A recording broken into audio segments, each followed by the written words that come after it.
Hi, everyone, and welcome to the latest episode of the Quiver podcast. Tonight, I am joined by Vic. Good day. Good day. And I'm also joined by Brian. Say hello. Say Hi, hey. hey everyone. Yeah. So, nahuli nyo na kami. Well, nahuli nyo na ako whenever I say good evening, everyone. Clearly, we're recording this sometime in the evening.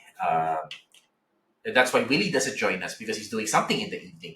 But, Oo. Busy-busy siya no, pag gabi. Busy-busy pag gabi. oo. Busy siya pag gabi. So, paghapon, okay lang naman. Anyway, Afternoon delight. okay. So I think before we get into the main episode, I want to send our congratulations to the volleyball team, to our Philippine national volleyball team, Alas, for beating Indonesia in four sets. If I'm not mistaken, that fourth set was wild.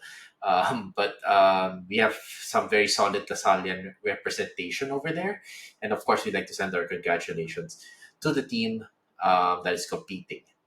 Of course, another thing that happened earlier was the PVL draft. And in round one, we have also from the Lady Spikers, Soreño, Malaluan, and Tolentino all hitting round one draft. So that's always some good news. And we're always very happy that Lasallians are making their mark in Philippine sports, especially Yeah, to see their success outside of the school. That's important yeah. to us. If I may add si Ordiales then. So I think Soreño is with Cherry Tigo, Malaluan, PLDT, um, Juliana Petrogas, and si Ordiales with Signal. Of course, everyone knows Bella. What happened, Bella? With yung number one pick What ng happened? capital. So we ask now, what happened, Bella? Blue Fire, right? Fire. Blue So Blue fire. Fire Blue fire right. LPG. Yes, Blue Fire LPG for all your home and business LPG needs. Contact Blue Fire LPG on the social media platforms. Diba, It's Vic? the right. It's the right. Um, It's the yeah. right. Isisingit na Ay. namin yun habang mainit pa. Oo, Kasi pag wala na lamig eh. na, wala na. Feeling ko Missed next week wala na opportunity. yan eh. Yeah, but speaking of, I think, Gio, no, it's time to talk about the topic for today's episode since it's basketball season is fast approaching. Yes, finally. Di na tayo magpre-pretend to be volleyball experts, which is an important Mahirap eh. portion of our Mahirap eh. which is, an, Well, which is an important part of we have to thank our friends for helping us get through that Yes. Oo, lahat ng volleyball mga, yes. episode. oo. Correct. Yeah. But of course, I think another thing to add there as well is that it's also good that na we're forcing ourselves to learn about the game. Oo Like, naman. hindi tayo naging one-dimensional lang. So, even though we joke around about it, like, I think the viewers must trust us na lang that we're trying also hard to learn about the game so we can talk about it a little bit more. So, like, I only found out what Lumos meant the other day. So, I think that's like an education for me already in that sense. All right. So, if you look at the trends that's been happening on social media, yeah, you medyo naging uso ngayon yung build your starting five from this team. And that's what we kind of want to do today. And that's also what we kind of want to invite our listeners to also do today is to build your starting five of the best Lasal basketball players. Now, we've tried our best, and the thing is, we're building a starting five, but we're adding an honorable mention category also. So we're actually building the first seven, and the first seven is actually is a what's the right term for this? A homage to um, it's a homage to Coach Juno Soler, who at one point was playing 15 players, but nung final seven na lang linaro niya. So, seven or eight na lang linaro niya. So, it's a homage to him, actually. But that's what we're trying to do today. And I hope that we'll just have a little bit of fun here. How did we do this? So, we've set it up for values, 50 pesos, 40 pesos, 30, 20, 10. Of course, the honorable mentions. And then we've divided it by era. So 86 to 93, 94 to 2001, 2002 to 2009, 2010 to 2017, and of course 2018 to 2025. So I'm gonna share now what we have here, a very crude Google sheet on how we are approaching this, along with our tabs. So ignore na lang the tabs sa ilalim and just focus on the Yeah. content. Ignore the tab because he's not with us. Oo. Oo. Ignore the tab. Oo. Okay. Ignore the tab and instead focus on what's on top, or focuses on our face, because our faces are also covered with Sabi Skin, also another one of our sponsors. So maganda yung mukha namin, pero yung tabs, ignore nyo yan. So clear. So there we go. Okay. I went on a little too much there. This is our 50, 40, 30, 20, and 10. So at the 50 pesos would be perhaps arguably the best player of that era. Yeah, Lipot, Tualo, Casio, Teng, Kiambao. 40 pesos the next. Derek Pumare, Don Aliado, Mac Cardona, Ben Embala, Balti. 30 pesos is Cardel, Telan, Villanueva, Perkins, and Mike Phillips. 20 is Noli Locsin, Mike Cortez is Joseph Yo, Thomas Torres, Evanele, and 10 pesos is Emerlago, Joshua Webb, Jason Webb, Jason G, Webb. yung ano ba to, 40 pesos si Coach Dindo yan, hindi si Manong Ah, Eric. sorry. Kamali ako dun, nakamali ako dun. Dito pumare. Nasanay. Basta baka mamaya may ano tayo, may Oo. mga listeners tayo, gano'n eh. At least Dito yan, pumare. Dito pumare. That's Coach Dindo. Yes. That's actually why after I said that, I stopped saying their first names. I realized yung nakakamali ako eh.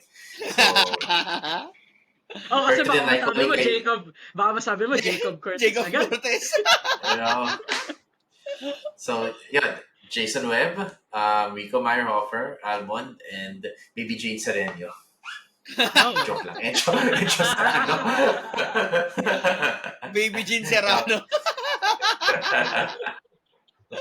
All right.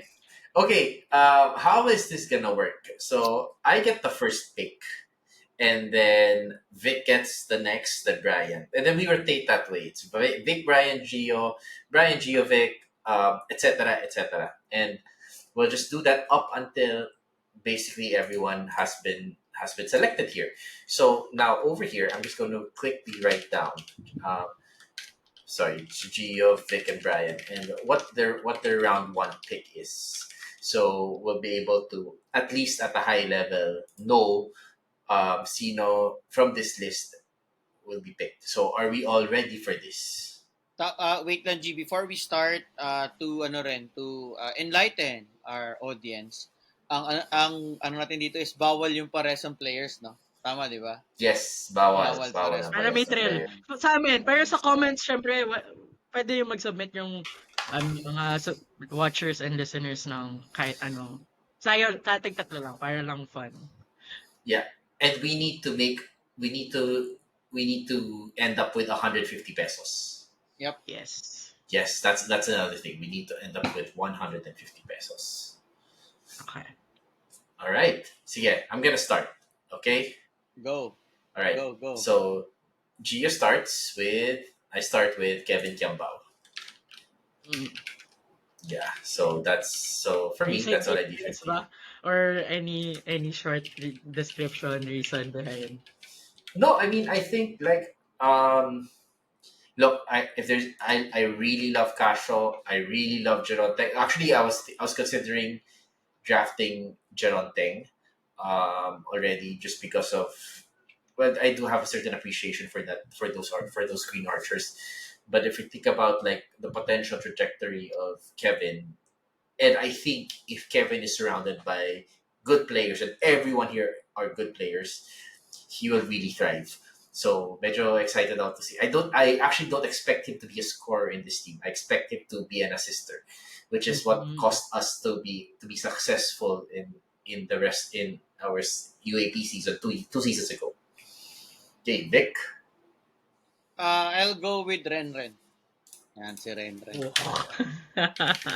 One of the The finest only, and lethal scorer na and Right. if we think naabutan ko. about it, no, the only UAAP player na na-retire in jersey because the other were NCAA LaSalle players. Yeah. Correct. Sa basketball, Tama. sa basketball. Kasi Yes, obviously yes. Manila Santos is another. Correct. Okay. Okay. So I am compelled to take another 50 while available pa. Let's go with Jun Limpot for me. Yan. Okay din yan. Actually, dyan ako torn. Um, Papa June yeah. or Renren yung ano ko. Ay, pag mga draft, parang na ano ako eh. Kailangan ubusan ako ng bigs agad eh. So kunin ko na the next available one. And yeah, the legacy, diba? When he competed for LaSalle, he is the benchmark not just of the Green Archers but also of the league. So what a name to get diba? All right. So up next we go Vic, Brian, and then Gio. So Vic, you can go ahead. Si Ben Embala. I'm taking 40 pesos. Ah! Meron akong shooter sa labas. Meron na ako sa loob. Alam mo, this is why I got Kevin eh. Kasi I knew one of you guys would get Mbala immediately eh. So, okay, go on. Si Brian. But, akin yung second pick, diba? I will Yeah. go the unconventional way na magdadalawang 50 peso players ako and I'll take Jaron while it's still there. Hindi masama. Hindi ako rin mag-50, 40, 30, 20, 10 pat here kasi available pa yung isang 50 player. So, yeah. Jaron, everyone knows what he can do. And yun nga, may slasher ka and then a good post-up player. I like my chances there. Okay, if that's the case, I am going to get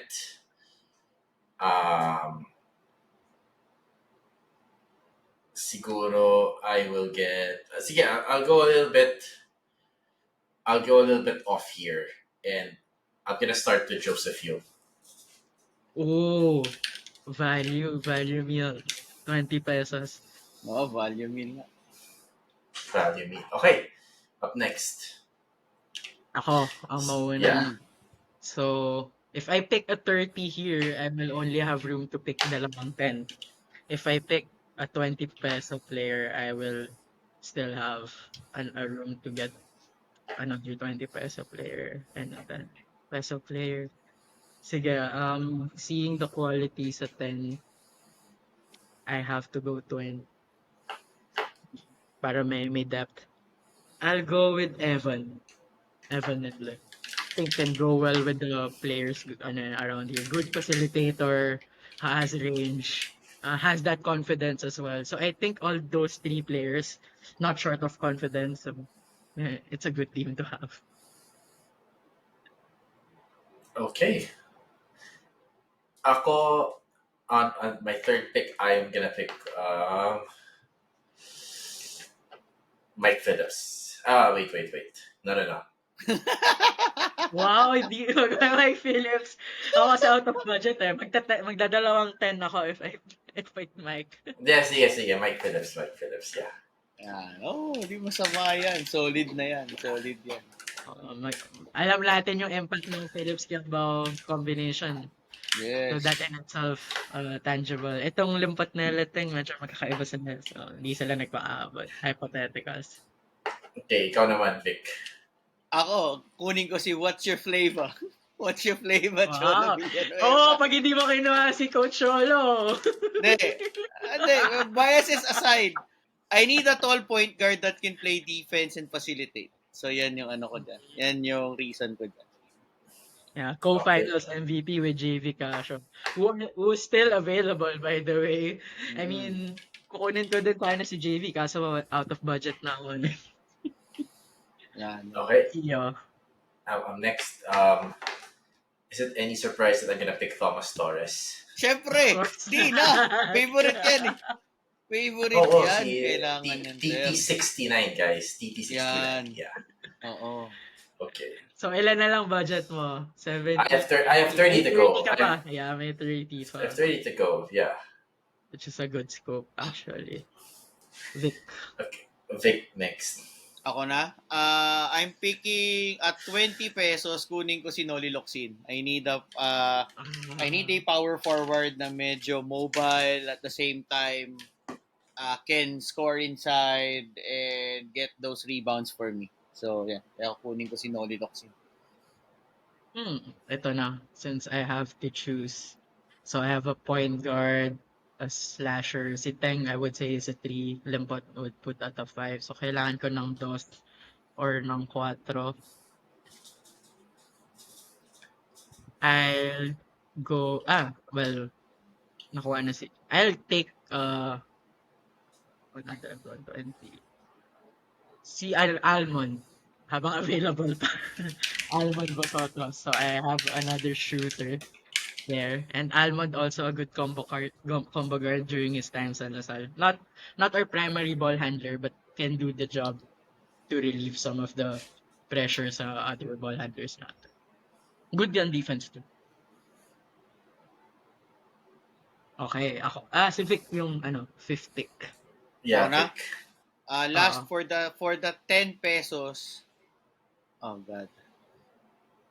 I'm picking Elmer Lago for my 10 pesos. Kasi I need also someone that can two-way player, can shoot from the perimeter, can slash in the paint. So matangkad din siya for someone playing the wing position, matangkad din siya. So ayan. Okay. Ikaw naman, Brian. Since wala na akong depth, masyadong maliit yung lineup ko. Parang gusto ko sana kunin si... Inisip ko Joseph Yo eh. Ay, kaso nakuha na pala. Wala na pala akong depth. So, si Rico na lang talaga yung choice ko. Para may ilalam ako.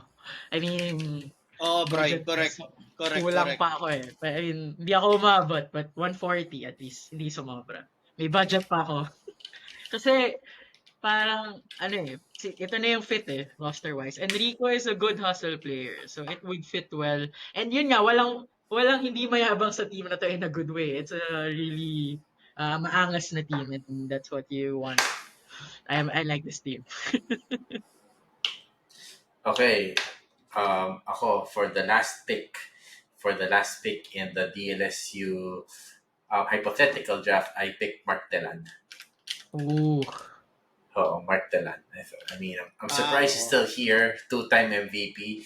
Pero thinking, okay, looking at the lineup, Kevin can go down to the 3, Mark Telan can go to 4, and Mike can do the 5. And you have Yo and Torres. Okay na yun. Oh. Dahil pa si Joseph eh. Tatulog na siyang half-court, tapos mag-hang siya in the air hanggang umabot siya ng basket eh. Ayan, so it's a well-balanced team. Okay, now, in honor of Coach Juno, okay, so the thing is, so I'm already at 150. Vic's already at 150. Brian is at 140. Let's all pick 3 more players from the honorable mentions, but we'll allow Brian to do one. No? And yung mga hindi pa napili, we can gusto Hindi. Hindi. Pero ikaw, you can do 1 more 10 peso, Brian. Pero kami ni Vic, sa honorable mention na lang kami kasi zeros na yun eh. So we can pick 2 more. Okay, 2 more players. Oh, 2 more players. Sige, 3 players natin para fun. Sige, let's do this. Para fun. Kasi may natira pa naman eh. Yeah, there's enough. Hindi naman ubos yung honorable mentions kasi 3 lang tayo. Yes. Alright. Kunin ko na si Encho Serrano. Alright. I like my there. I pick there. Okay. So, if you're gonna get him, I will get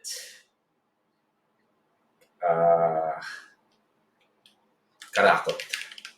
Ooh. Go, Vic. Parang tig-isang I'll get si Willie Wilson. Willie Wilson. Okay. All right. Okay. So I'm next. I am next. Sino kunin ko dito? Si na lang? Ryan Aranya. I'll get Ryan Aranya. Brian. All Alright. right. So now, Vic is next. I'm getting si Tony Boy Espinosa. Ay, Alam hindi ko, ko na pala. ibang Espinosa. Ay, hindi. Di. Oo nga pala. Tony Boy. Tony Boy tayo, sir. Tony Boy. I missed him there. I missed him. That's good. That's a good pick. Okay, Brian. Since I need some guard forward, no, flexibility, I'll, I'll go with Dwight. Not Ramos. Siyempre, Lago. All right. Okay, last pick tayo. And the last order is Vic, Brian, Gio. Sino pa ba?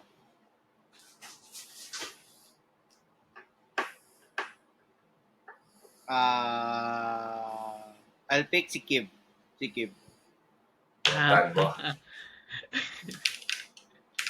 I'll pick si Kib. Okay, Hmm. Brian. Wala pa akong, well, si Encho could be another ball handler. Limpot, Meyerhofer. I'll just take, dahil mas familiar ako sa laro niya. And I'll just take Malaysia. Okay din Malaysia. naman ni Alvin. Just didn't have the luckiest of stints, but you have a good player there. Okay, if that's the case, I'm gonna end up with LA Revilla, my batchmate. All right. This looks like a relatively solid lineup. Now, I want to throw just one last roll of the dice here. If you look at our entire list, isa lang yung 40 natin. So let's pick one more 40 each. Sige, pwede. Except si Ben, of course. Except si Ben. So since I was the last pick, so if I was the last pick, it's Brian Gio pick. That's the last ano. Yeah, since hindi siya available na, medyo lacking ako sa bigs.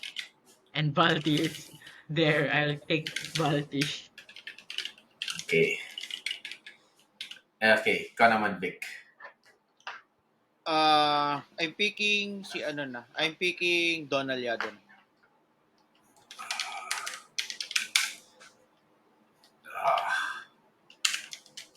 You know what? I wanted. Yeah, this is really hard for me because I have so much point guards on my team, but I also have really good shooting guards, small forward shooting guards. You know what? I'll pick Mac. Sige, Mac. Oh. Okay. Looks like this is our lineups. Are we all happy with this as a lineup? Ako, Yeah. oo. Okay siya. Oh. Yeah, I think this is pretty good. This is a pretty good lineup. How about you guys? Like, how about you guys, our listeners? Who would you pick as your own starting five in DLSU? There's a lot of time to think about it. And it's great to look at time. Is up Ibarra watches. They have accurate time. The Trofeo Green, wonderful watch, and pinapakita ni Vic, and they very accurate. They show the time. All good stuff. So yes, Ibarra watches. Okay, now sige, like siguro before we like close out this episode, mag-debate tayo between the three of us.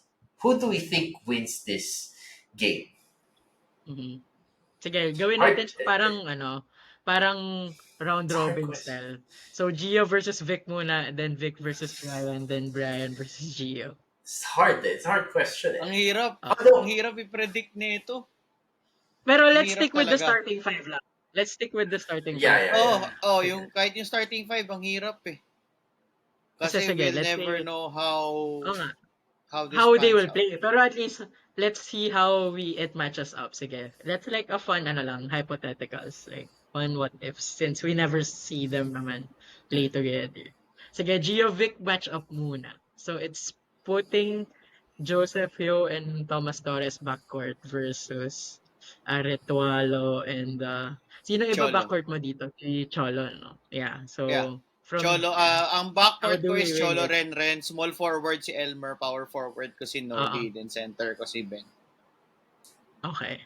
So I think Cholo can defend either or Thomas or Joseph well. And Ritualo will take the other guy. So parang defensively lamang and then maybe offense. I guess lamang din yung lineup ni Vic. Pero may passing kasi mas may passing ba, you would say? Like parehong mas, or kay Joseph, ano bang appraisal mo dyan, Vic? Alin? Wala. Scorer si Yung, Joseph eh. I mean, yun nga eh. he rarely passes the ball. Eh. No? I mean, ano So naman. tingin mo, sino So, kukunin ni Coach Cholo dito? Si Joseph. yeah. Yeah. Si And then Renren will go to si, Thomas kasi Renren is, well, hindi siya talaga your best mga defensive player eh. So you will assign uh, Renren kung sino yung hindi, which is sa lineup scorer. ni Gio, si Renren, malamang si Thomas na yung kukunin ni Renren dyan. Do we agree na at least in the backcourt, Vic has the edge over Gio's lineup? Sa backcourt. Or Pwede, may case ba si pwede. Gio? Or may case ba si Gio? Depende kung Thomas can maximize na pwede niyang pahirapan si Renren Or defensively baka para mapagod si magde-deputy Renren. or magde-deputy ball handler ba si KQ? That's the next question there. Pwede naman eh. Diba? Pwede naman talaga. Although Kaya I si see kaya si lineup ni Vic kaya kaya si Elmer ang ilalagay ko kay Si Elmer ang kay ilalagay ko kay KQ. Kevin. Oo. Kaya, will stick like Elmer's glue. Yes, yes. You know what? This is like a tough one eh. Kasi, like, I think man for man, Vic's team is stronger. But Uh, maybe passing-wise, baka mas mas, okay yung team ko. yeah, mas may rotation. Except kay Joseph. Oo. Pero si Joseph na yung last option. Parang siya yung No, pero, taga-cut. yeah, siya yung tipong 5 seconds left, mag-drive na lang siya, tapos banggay niya yung kalaban, tapos tapon niya sa area, tapos for some reason papasok siya. Mhm. Yeah, let's leave it to the comments kung sino yung ide-decide nilang winner. But, No, Brian, you decide. So, sige. you decide Okay, for sige, ganun. us. Okay. I decide for both of you, ganon. Okay. Sige, so Gio made a case na mas may ball movement sa team ni Gio. Pero Vix naman is mas talented individually. So, ibig sabihin ito yung kanya-kanyang play per, diba, per rotation, per possession. Pwedeng spot up mo si Renren or hayaan mo si Ben kumuha na sariling shot or si Coach Cholo look for the open guy, locks in for the post. And then si Elmer can also look for the open shot. I think because of athleticism, may lamang konti yung lineup din ni Gio kasi I think maybe si Ben lang yung explosively athletic talaga sa lineup ni Vic. It's gonna be close. And I guess because of the old school bodies present sa lineup ni Vic, bibigay ko lang sa kanya by maybe a possession. Kasi may gulang factor. Kahit si Ben, kaya niya gulangan lahat ng players dun sa lineup I mean, Ben over Mike. Again, if that would happen in down the plate, diba, down the post. Parang lamang si Ben. So, I'll give a possession victory kay Vic. But really tight. Really depends. Makes may cohesion yung lineup ni Gio. But who needs cohesion when you have talent? Yeah, so yun yung sa akin. And then now Gio's turn to look at Vic versus Brian matchup. This is an interesting matchup because like Nelia is such a good facilitator. Then you have shooters ni Almond and ni Jeron. But then you have two big Rebounders. men ni Limpot tsaka ni Mario Hofer. So very tall. Pero may imbalance si Vic eh. Yeah. I think offensively,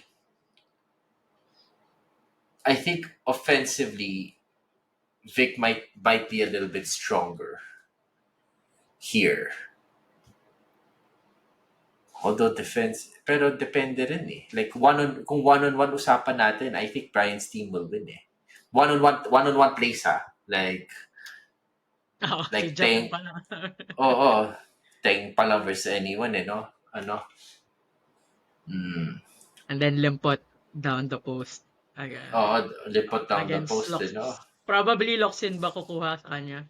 Or si Ben? Hindi ko alam kung sino ilalagay ni Vic. Pwede si Ben, pwede si Noli kasi they can both Oo. naman. I'm pretty much confident both guys can. Kasi Well, parang pwede naman yung kasi switch si eh, no? Tapos Loxin pili sila isa. si Loxin yung dating version ng Perkins eh. Oo. Yun yung ano siya eh, na parang Swiss Army knife na power forward eh. So You know kaya what, ko din actually, siya if kinuha I at stuck with 20 bucks yeah. eh.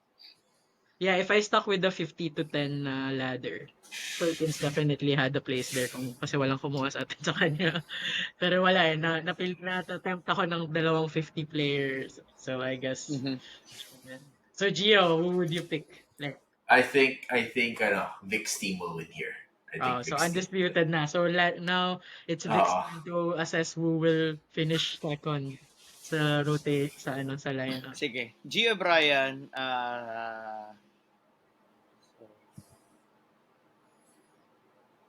si Telan, it will be Telan Limpot, which is I am giving it to Limpot kasi mas crafty offensively si Papa June compared kay Mark. Then power forward Michael and Rico. I am giving this to Michael. Medyo ano talaga siya, angat talaga si Michael dito on that matchup. And then Jeron and Kevin, ang concern ko kay Kevin talaga is wala siyang slashing ability. I'm not sure if he can also take yung physicality ni Jeron pag umatake sa loob. So I may give Jeron an advantage doon sa matchup. Tapos Yo and Vosotros, mas athletic si Joseph, can also score inside outside over Almond. So I'm picking Yo. So parang 2-2 no? Kasi kay Brian I'm picking Limpot and Teng, while kay Gio Desmond. I'm picking Yo and Michael. So ngayon point yun. I'd go with Brian kasi kay Nele and Thomas I think baka si Evan yung mas magandang ano dito kasi mas matangkad, mas can Mas both may score and facilitate. Yun yung ano dito kay Evan. Mas matangkad din, can score and facilitate compared kay Thomas. Pero if Thomas can kasi sa pato lineup ni Gio, actually parang scorers mo pareha si Thomas tsaka si Joseph eh. Si Kevin yung lalabas mong point guard dito eh sa lineup na yung to. focal But point, no? Siya yung nasa top of the key looking for yes, his but teammates.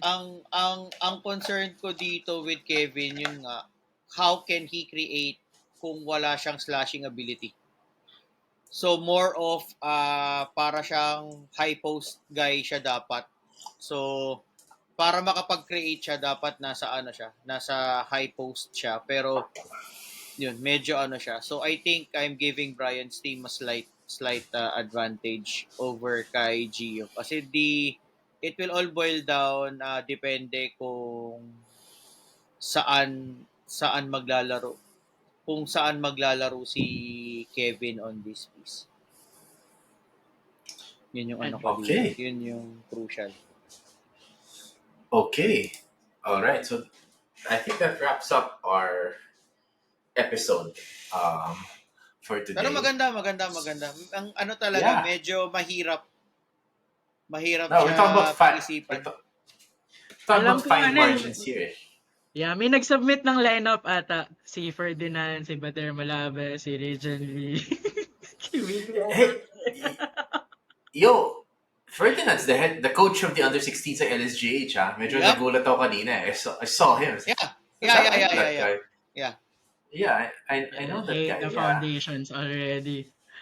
Yeah, Yeah. I mean, if the shoe fits right, but you know what's more important? If the shirt fits, which is what Fletcher t-shirts can guarantee like Yeah. well-fitting t-shirts. Yeah, so thank you for also sponsoring the Quiver podcast. Okay, all right. So this is our hypothetical 50 to 10. Vic's team has won the our also fictional hypothetical tournament. Championship. Yeah. Uh, yung alam mo yung alam mo yung potential mali natin dito ay nasa 40 si Embala eh. Okay, we should have matched up. We should Medyo, have picked Baltazar or Perkins or even Coach Lindo. medyo ano eh, medyo ano eh, like, yeah, that's a little bit hard. But yeah, it's Ay, oo okay. nga. Shucks. Oo nga, dapat. Pwede ko palitan si Tony Boy ni Coach Dindo actually. Oo nga, nakalimutan Oo. ko si Coach Dindo. Dapat pwedeng pa. It's either pwede ka mag Tony Boy, pwede ka rin mag Coach Dindo. Yeah. Okay. So that's it for our episode today. Please follow us on social media, basically. And please don't forget to like and subscribe to our page for more Lasal content. The basketball season is getting hot on its toes already. We're only 20 days away or 19 days away from when you listen to this to our next game. So you're gonna listen to us for 19 days worth of filler episodes talking about the most random things, Lasal. But hey, did you guys have fun? Did you guys have fun making a hypothetical all-time starting lineup for DLSU? And you know, we might have more of these along the way. So please don't forget to Yeah, may nakikita akong tab follow. dyan. What else? What could Oo. it be? O yan, oh. Meron pa dyan, oh. Oo, Elite 8, oh. May nakikita akong Elite Sneak 8, peek. eh. Yeah, May Oo, nakikita sneak akong peek. Elite Sneak 8. peek na lang. Sneak peek yan, ha? Sneak peek yan. Para alam nyo. May Elite 8. Sneak peek. So ano, some stuff lang to watch out for. So thank you for listening to the Quiver, and as always, animo. Lasal. All right, thanks everyone.